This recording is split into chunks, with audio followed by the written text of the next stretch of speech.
Plants vs. Zombies is a trailblazer, laying the foundation for tower defense and strategy games back in 2009. Tactical and tense, but oozing charm with its quirky premise and characters, the title has gone on to be ported to practically every platform since, while spawning a handful of sequels. In lieu of a new entry, Plants vs. Zombies Replanted returns to where it all began. And if you're on the fence about picking this one up, well, stay tuned, because here are 15 things that you should know. It's PvZ, but HD. Even though there's enough appetite for a new entry, Plants vs. Zombies is instead returning to its roots, this time in glorious HD. Proving that good game design is timeless, the original garden-themed tower defense is back, now with a freshly mowed lawn and repainted fence. This is an HD port of the original game, same source code, upscaled and widescreened in 4K. Some graphics are being imported from the iPad HD port, with the remainder being retraced. While mechanically unchanged, Plants vs. Zombies Replanted's sharp edges aren't just for beauty's sake, but ensure obscured elements from the earlier versions, seed packet sprites, item price fonts, particles, are more clearly visible. New content. Replanted's Steam page confirms the remaster is, quote, packed with new secrets and content to uncover. We know Adventure Mode will feature, followed by mini-games, puzzles, and survival modes once the campaign has been completed. As for new content, well, it's not entirely new. Bonus Levels is a mode exclusive to Replanted, packaging the majority of the Limbo page mini-games from the original PC version, including them as new playable levels, whereas earlier versions required a cheat engine to access them. Mini-games will feature Plants vs. Zombies and minigames are peas in a pod. Of the series' storied minigame catalog, most are returning and replanted, HD polished like the rest of the game. Confirmed as included are fan-favorite detours, walnut bowling, slot machine, zombotany, and more, with the remaster promising even more chaotic fun than the earlier versions. Some platform-exclusive minigames excluded. There are a couple of reasons why certain minigames that appeared on specific platforms are set to be excluded and replanted.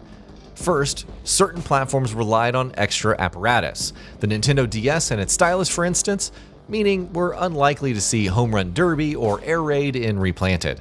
And secondly, Replanted's cross-platform launch suggests some minigames wouldn't be compatible, meaning iPad and Android exclusive buttered popcorn could miss out. New multiplayer modes. Something new Plants vs. Zombies Replanted brings to the table is two multiplayer modes. Team Up is a co-op mode with two players defending the yard together, and PvP where two will battle head-to-head to take control of the zombies.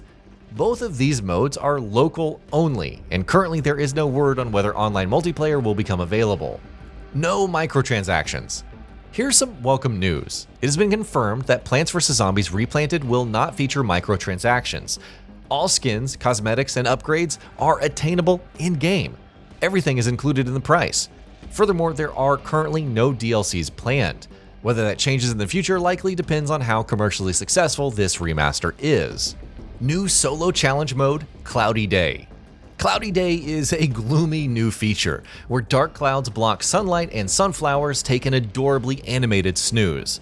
Appearing in 10 non-linear adventure mode levels, Cloudy Day tasks players with managing their sun production, using sunny periods to plant as many sun-producing plants as possible and stockpiling their produce before the storm rolls in.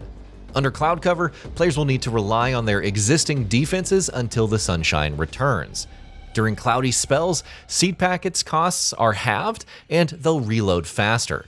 Cloudy Day presents new layers of strategy, with players having to think strategically about their defenses in preparation for a rainy day. Another new solo challenge mode, Rest in Peace, or RIP for short. Rest in Peace is a hardcore permadeath mode set to test the mettle of experienced PvZ players.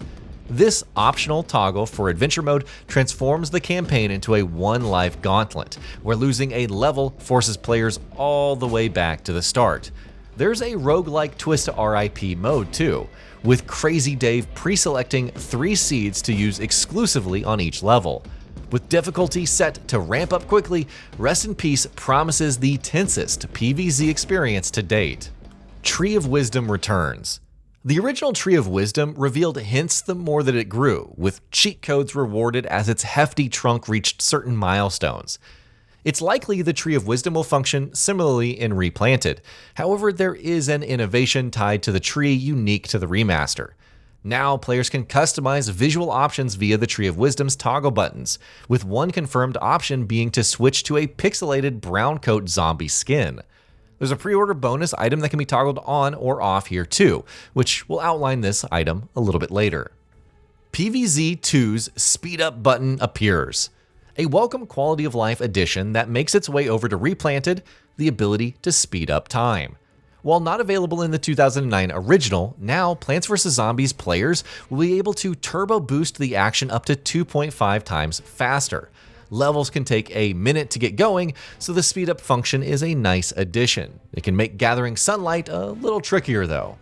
There's an all-new art and concept library. Placed in a new section within the Almanac, the all-new art and concept library charts all the development and pre-production art and sketches of the game. On the one hand, this is a nice nod to the game's legacy and should provide an interesting browse for new and veteran players alike. On the other hand, there's the legitimate question marks over the library given the game's original artists are not affiliated with this remaster. Pre-order bonus. We mentioned it just a minute ago, but pre-ordering Plants vs. Zombies Replanted gives a delightfully retro pea shooter skin, drawn in the same pixelated art style of the already mentioned brown coat zombie. It'd be nice if more retro skins are available in-game, as one or two pixelated characters might look out of place in Replanted's high-res garden. Also worth pointing out here is that Replanted is a digital-only release. No physical release has been revealed so far. Release date, platforms, and price. Plants vs. Zombies Replanted releases worldwide on October 23rd. The game is available on pretty much every major platform, both past and current generation hardware. PlayStation 4 and 5, Xbox One and Xbox Series X and S, Nintendo Switch 1 and 2, and PC via Steam, the Epic Games Store, and the EA app. Reasonably priced too, retailing at $19.99 or £17.99. PC requirements. Playing PvZ Replanted won't require too demanding of a setup. 3rd Gen Intel i3 or AMD FX 6300 processor, Intel integrated graphics, and 4 gigs RAM are your minimum requirements. An Intel i5 or equivalent CPU, Radeon HD 7730, GeForce GT 640 or better GPU, and 8 gigs RAM are recommended specs. 4 GB storage space is required. Controller support is available on PC, which is especially useful for those local co-op and PvP sessions. No mod support. Replanted will not ship with official mod support. Despite this being a heavily requested feature, modding continues to be sidelined. Reportedly, the original 2009 game code was tough to modify, and without Steam Workshop support, the modding community surrounding PvZ wasn't as plentiful as it arguably could have been. It'd be nice if this changed, but players should be prepared for official mod support to not arrive. And that'll be about it for this one. If you guys like what we're doing at GamingBolt, please consider subscribing to our channel, and I'll see you guys on the next video.